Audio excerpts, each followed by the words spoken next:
ખેડૂને વાવણીનો સમય આવે એટલે ખેડૂ કરી નાખે સિંગ વાવવાનું ચાલુ. તો મિત્રો આપણે પણ સિંગ વાવવા જ આવી ગયા છીએ આજ વાડીએ.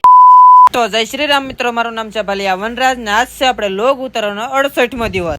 તો મિત્રો બપોરે ઘરે આવીને જોયું તો હરજીતદા સડી ગયા જાંબુડા માથે. ખાવા મારે મારા જાંબુડા કોઈ ખાવા નહીં મગાય.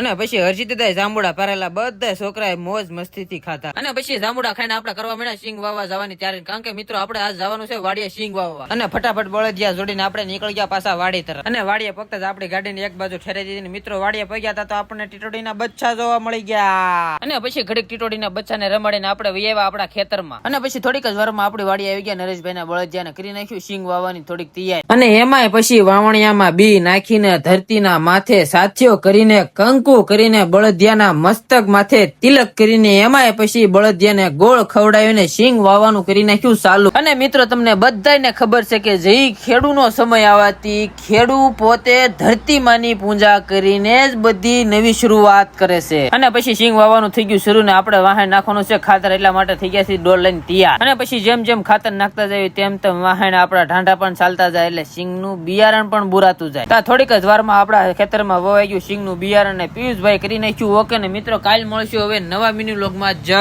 હિન્દ.